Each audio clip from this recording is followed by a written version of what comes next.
Hello Technolovers! Setelah deretan informasi mobil listrik yang dirilis oleh berbagai pabrikan otomotif global, akhirnya kabar terbaru datang dari dalam negeri. Mobil kebanggaan karya anak bangsa SMK kembali melakukan gebrakan baru dengan menjajaki kendaraan listrik. Bagaimanakah kelanjutan ceritanya? Cus deh simak tayangan berikut ini, kesiapan SMK mengembangkan mobil listrik. Tapi sebelum lanjut, klik dulu yuk tombol subscribe dan nyalakan lonceng notifikasimu untuk terus update info terbaru dari teknologi populer.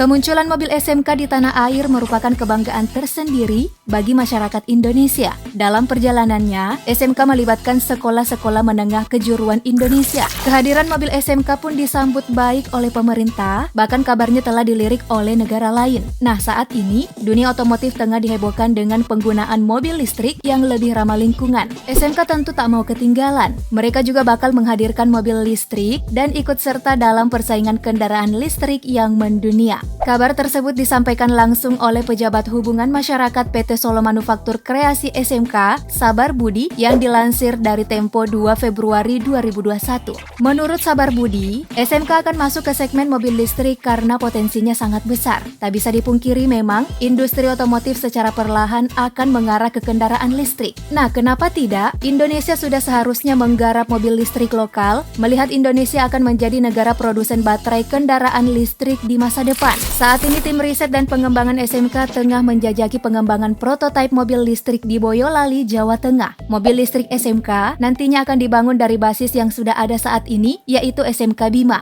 Sabar Budi mengatakan, sebelumnya SMK menggandeng PT Pindad untuk mengembangkan mobil listrik. Saat itu double cabin SMK Dikdaya diuji menggunakan tenaga listrik bersama PT Pindad. SMK memang dikabarkan tengah menjalin kerjasama dengan pembuatan produk militer PT Pindad dalam mengembangkan mobil listrik. Dijelaskan Direktur Utama Pindad Abraham Mose, perusahaannya mendapat tugas menyediakan motor listrik untuk kendaraan yang diproduksi SMK. Menurut Abraham, Pindad mendapat kepercayaan karena sudah mempunyai kemampuan urusan teknologi kendaraan ramah lingkungan. Abraham menjelaskan, produk perdana hasil kerjasama ini berupa kendaraan komersial, yaitu pickup, jadi bisa banget dipakai sebagai kendaraan niaga. Lantas, berapakah harga mobil listrik SMK?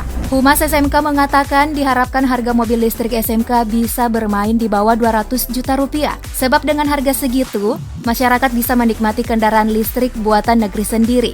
Nah, target untuk jadi mobil listrik low cost didukung karena material mobil listrik bahkan bisa didapatkan dalam negeri. Pemerintah juga membuka peluang baterai mobil listrik agar dapat diproduksi di Indonesia. Namun ada tambahan dari Direktur Utama Pindad. Ia mengatakan kalau sebagian komponen motor listrik untuk SMK akan diimpor dari Jepang dan China. Menurutnya saat ini impor merupakan jalan satu-satunya yang bisa diambil sambil mempelajari kemungkinan mengembangkannya menjadi produksi lokal agar harga jual bisa lebih murah. Melansir CNBC Indonesia, dalam rangka menjadikan Indonesia sebagai pemain utama pada industri mobil listrik, Menteri BUMN Erick Thohir mengaku sudah memerintahkan PT PLN Persero untuk meningkatkan pelayanan kepada masyarakat, serta merubah strategi bisnisnya pasca pandemi. PLN telah on track dan ikut dalam konsorsium atau pembiayaan bersama BUMN untuk pembuatan EV baterai bekerja sama dengan perusahaan dari Korea dan Cina. Hal itu ia sampaikan pada saat melakukan uji coba mobil listrik dan pengecekan kesiapan stasiun pengisian kendaraan listrik atau charging station di Bali, Sabtu 2 Januari lalu.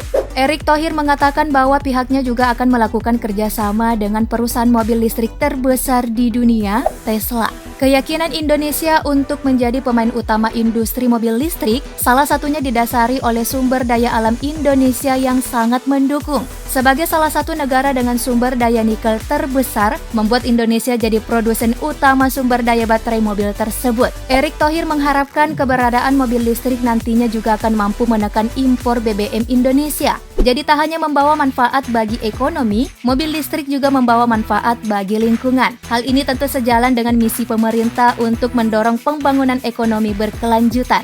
Mobil listrik SMK tentu punya peluang besar mengaspal di jalanan. Melihat saat ini mobil-mobil listrik yang dijual di Indonesia punya harga yang sangat mahal. Nah, sisa menunggu waktu aja nih, soalnya saat ini pengembangan prototipe mobil listrik SMK terbentur kondisi pandemi COVID-19. Pembatasan orang di kawasan pabrik SMK demi menerapkan protokol kesehatan membuat pengembangan mobil SMK jadi tertunda. Nah, Technolovers, Hingga kini Indonesia telah banyak mengembangkan teknologi canggih, mulai dari pesawat terbang, satelit, tank baja, sampai kapal selam. Teknologi tersebut sebagian besar didukung berkat kerjasama bangsa lain, kecuali pesawat terbang yang dikembangkan secara mandiri. Padahal nih ya, peran swasta sebenarnya sangat penting untuk berperan dalam pengembangan teknologi menuju Indonesia maju. Di negara-negara yang telah maju, peran swasta begitu besar mendukung pengembangan teknologi, salah satunya ya industri mobil swasta. Misalnya ada Ford, Rolls-Royce, Mercedes-Benz, dan Toyota. Sementara di Indonesia, pemerintah pernah menggarap merek mobil nasional yaitu Timor, namun sayangnya pengembangan tidak menjadi yang utama sehingga tidak bisa bertahan. Negara Vietnam saja berhasil meluncurkan mobil listrik Vinfast yang kabarnya telah mendunia. Merek mobil nasional tentu menjadi kebanggaan sebuah bangsa, dan sudah seharusnya Indonesia harus bisa mengembangkan mobil listrik SMK ini. Meski Indonesia memiliki sumber daya nikel yang besar, namun pabrik baterai bukanlah tujuan utama dong, melainkan kepemilikan atas industri mobil listrik itu sendiri, bener gak? Nah, kita doakan yuk, semoga proyek mobil listrik ini berjalan baik dan bisa diterima oleh masyarakat tanah air. Kalau Indonesia mampu mempertahankan SMK sebagai mobil nasional yang ramai dikendarai di jalan, kita semua pasti bangga banget atas pencapaian tersebut. Saat ini mobil merek Jepang memang sangat mendominasi pasar Indonesia. Namun merek mobil Korea Selatan dan China kini mulai marak di pasaran. Konsumen tanah air benar-benar harus mendapat kepercayaan besar nih pada mobil karya dalam negeri. Soalnya nama besar merek-merek mobil yang sudah lama mengaspal sepertinya sulit banget untuk digeser popularitasnya. Namun mau sampai kapan jalanan Indonesia dikuasai merek luar, ya kan?